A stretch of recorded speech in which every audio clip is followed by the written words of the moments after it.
On July 26, 2021, Iran's president Hassan Rouhani announced that his country had recently produced enriched uranium metal. This production included 40 kilograms of 84% enriched uranium, only a step away from weapons grade. Since then, Iran has produced even more enriched uranium. In fact, Iran has been developing and stockpiling enriched uranium since 2015, and the reason for this is clear. The Iranian nuclear program aims to develop a bomb, so Iran's stockpile of enriched uranium is steadily growing. Today, it contains enough fissile material for multiple nuclear weapons. But all of this uranium isn't sitting out in the open. It's hidden deep underground. It's concealed in bunkers that are buried many meters below the surface and protected by reinforced concrete walls over 2 meters thick. These facilities are essentially impenetrable. And because of this, the West has long assumed that an Israeli strike against Iran's nuclear facilities wouldn't be possible. That wasn't until recently. Now Israel is claiming that nothing, not even bunkers buried deep under the ground, is safe from their bunker busters. But can they really destroy Iran's nuclear facilities? To answer this question, we need to understand how Iran's nuclear facilities are built. We also need to know how they're protected, and finally, we have to take a look at Israel's bunker-busting bombs and what makes them special. So let's start with how Iran's nuclear facilities are designed. The Iranian nuclear program consists of several sites, but the main ones are Natanz and Fordo. Both sites are used to enrich uranium.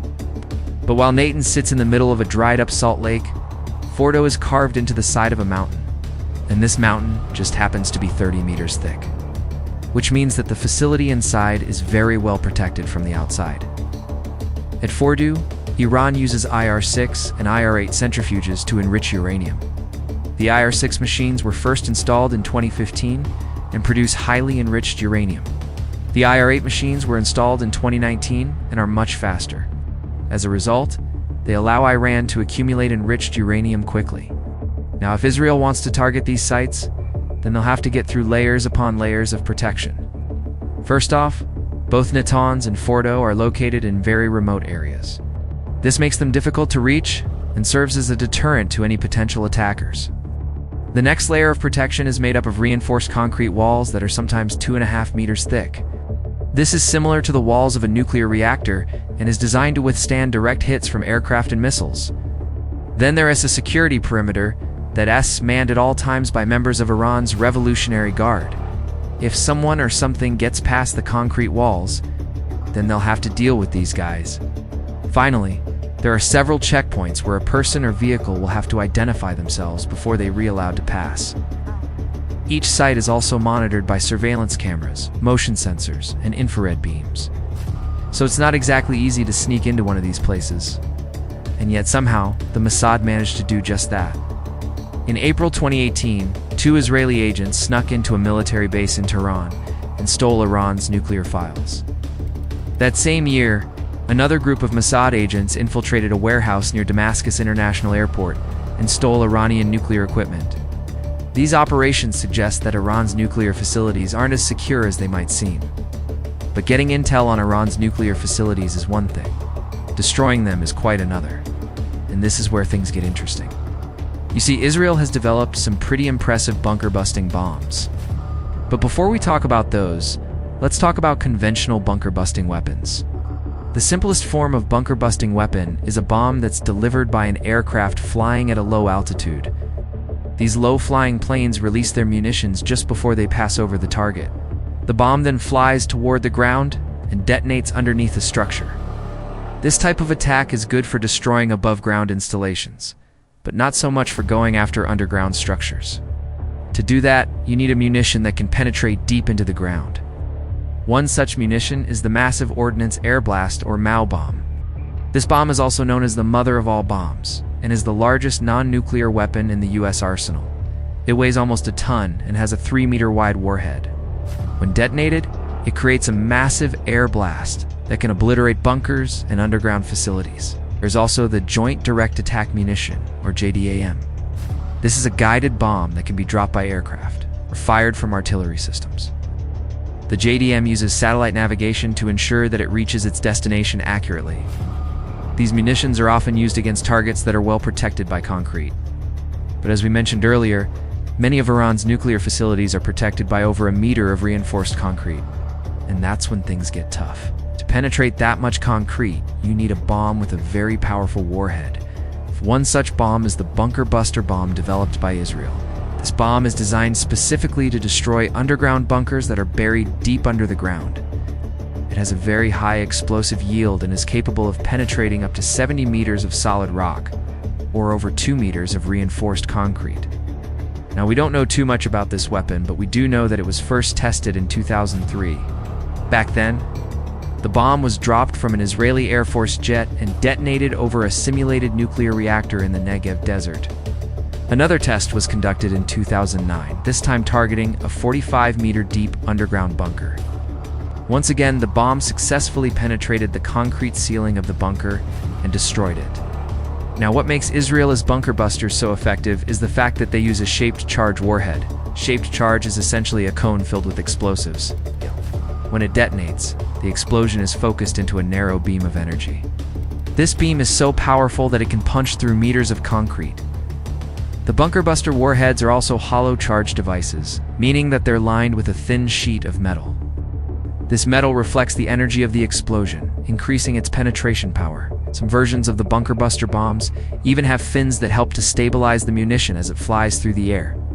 These fins also allow the bomb to make sharp turns, making it easier for pilots to drop. Now, Israel has several types of bunker buster bombs in its arsenal. But the most powerful is the 2-ton bomb that can destroy targets 70 meters underground. The bomb is about 8 meters long and 2 meters in diameter, and it can be carried by an F-15 or F-16.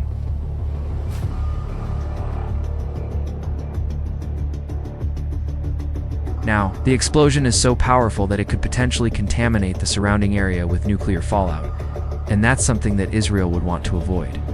There's also the risk of civilian casualties. If the bomb hits a population center, then it could cause a lot of damage. That's why Israel would only use it as a last resort. But what if Israel could reduce these risks? What if they could develop a bunker buster bomb that had the same explosive power, but without the radioactive fallout? Enter the electromagnetic pulse bomb. This new type of bunker buster doesn't use a traditional explosive. Instead, it uses electricity to create a powerful electromagnetic pulse. This pulse is then focused into a narrow beam that can penetrate deep into the ground. Now, the advantage of using an EMP over a traditional explosion is that there's no radioactive fallout. Also, an EMP can be used to target electronic devices without damaging the surrounding environment. But how does an EMP work? Well, when a current is run through a conductor like a wire, it creates a magnetic field around the wire. This magnetic field can be increased in strength by wrapping the wire around an iron core. When the current is turned off, the magnetic field collapses, and that creates an electromagnetic pulse. Now, if this process is repeated rapidly, then a continuous stream of EMPs is created. These pulses can then be focused into a beam using a device called a lens. The resulting EMP is so powerful that it can damage electronics and even melt metal. Now, Israel has been testing this new type of bunker buster bomb, and according to reports, it's been very successful. The bomb has been dropped from an F-16 and used to destroy targets in a simulated nuclear reactor. The explosion was so powerful that it completely destroyed the target. And perhaps even more importantly, there was no radioactive fallout. Now, this is still a new technology, and it'll probably be some time before it's deployed in combat. But if Israel does decide to strike Iran's nuclear facilities, then this is the type of weapon that they'll likely use. The electromagnetic pulse bomb is effective against underground targets.